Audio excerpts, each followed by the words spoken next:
हेमबीजं सनातनम्। बोले भगवान के हिरण्यगर्भ से नाभि से एक कमल पुष्प निकला जिस पर ब्रह्मा जी का आगम हुआ, और उस कमल पुष्प को माता लक्ष्मी भी अपने हाथ में रखते हैं। वह ब्रह्मा जी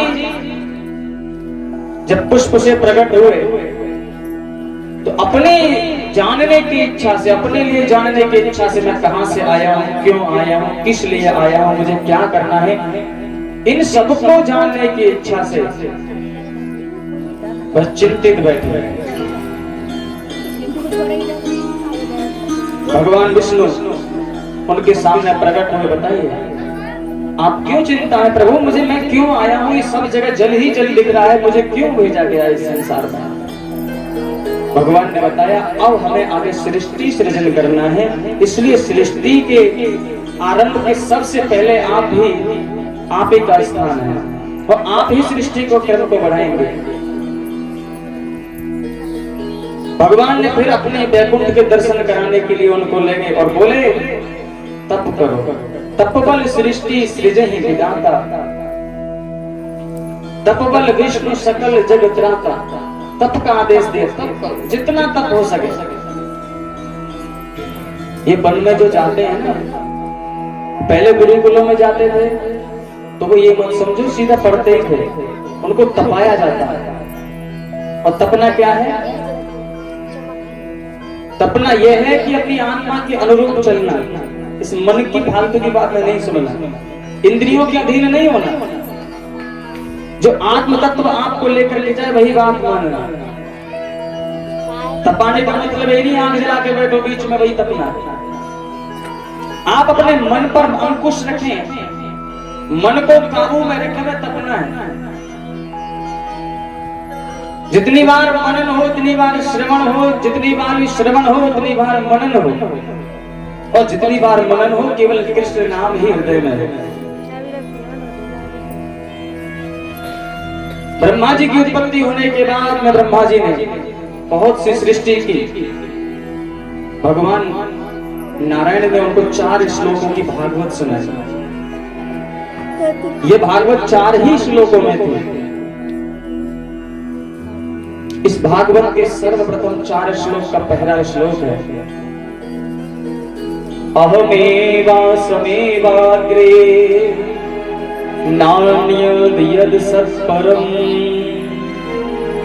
पश्चादहं यदेतच्च यो वशिष्येत सोऽस्म्यहम्। सबसे पहला शब्द है अहम, मतलब अहंकार से नहीं, अपने आप को पहचानो। आप कौन हो, किस लिए इस संसार में भेजे गए, अपने आप को पहचानो। इसलिए अहम एवासम अग्रे।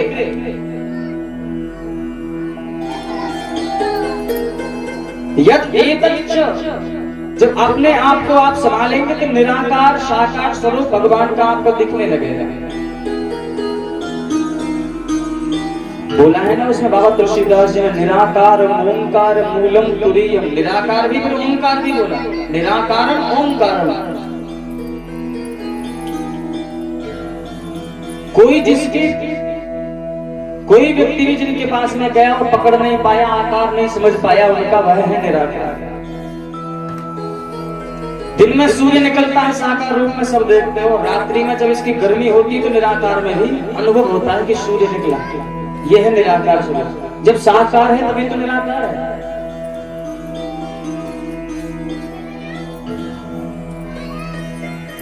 जिस समय चंद्रमा नहीं होता उस समय हम चंद्रमा की अनुभूति करते हैं, चंद्रमा है। जब वो है तभी तो निराकार है। सूरज की रोशनी हर जगह तक पहुंचती है,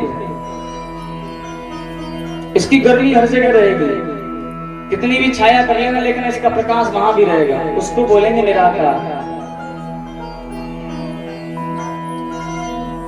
इसका कोई एरिया भी नियुक्त नहीं है कि थोड़ी जगह में प्रकाश दे। इसको तो सीधा फोकस करना पूरी पृथ्वी पर, आधी पृथ्वी पर एक बार में, आधी पृथ्वी पर एक बार में।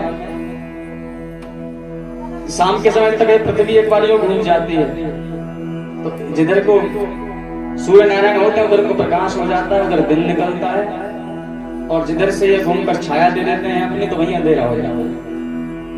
लेकिन रात में भी इसकी गर्मी रहती है, उसको बोलते हैं निराकार स्वरूप परमात्मा, जो है पर दिखता नहीं। आत्मा को देखो, शरीर के अंदर छिपी हुई है पर दिखती नहीं है। कहाँ है, किस तरीके से, कैसे, अभी दिखती नहीं किसी को। यह है निराकार स्वरूप। इसी को बोलते निराकार ओंकार मूलम तुरीयम। इसका मूल है केवल परमात्मा। 4 श्लोकों की भागवत प्रदान की मेरे भगवान विष्णु ने ब्रह्मा जी के लिए।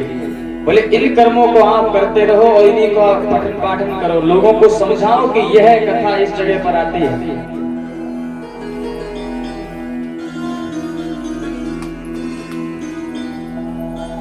कथा उतरती है, इसके अंदर प्रवेश करती है।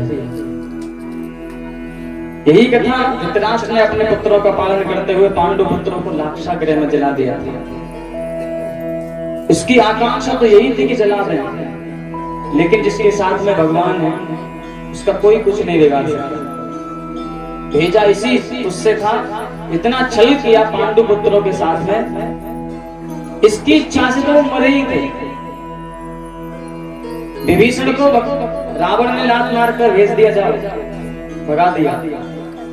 किसी सम्मानित व्यक्ति का सभा में भरे हुए पर यदि अपमान किया जाता तो मरने के ही समान होता है। पांडु पुत्रों का कोई सम्मान नहीं था और इनके साथ सब षड्यंत्र ही करते थे। और भगवान कृष्ण जब उनके साथ में, तो षड्यंत्र कैसे सफल हो जाएगा? कोई भी षड्यंत्र सफल नहीं हो पाता। लाक्षागृह में भी जाकर बच के आ गया। दुर्योधन ने अन्याय पूर्वक युधिष्ठिर से छल पूर्वक जुए में हार कर उनका राज्य छीन लिया था। कितना अत्याचार इन लोगों के साथ हुआ।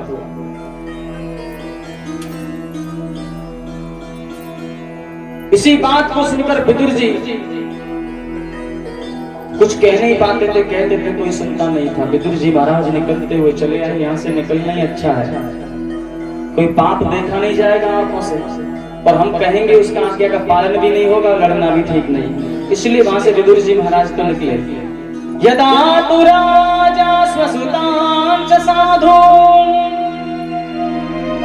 पुष्णन् धर्मेण विनष्ट दृष्टिः भ्रातुर्यविष्ठस्य सुतां विबन्धून् प्रवेश्य लाक्षा भवने दहाः। इनके साथ में इतना छल होते देखकर विदुर जी महाराज वहां से निकले। रास्ते में उद्धव जी महाराज से इनका भेंट हुआ। उद्धव जी महाराज बिलक बिलक कर रो रहे थे। विदुर जी ने पूछा आप रोते क्यों हो? बोले भगवान इस धराधाम को छोड़कर चले गए, और जब से वो गए हैं तब से हमारे शरीर रह गया है कि आप उन्हीं के साथ ही चले गए। अब हमें ये जीवन नीरस लगता है, इसमें कोई रस नहीं। ये जीवन नीरस हो गया और इसमें किसको रसमय बना सकते तो केवल कृष्ण, वो हमारे बीच से चले गए।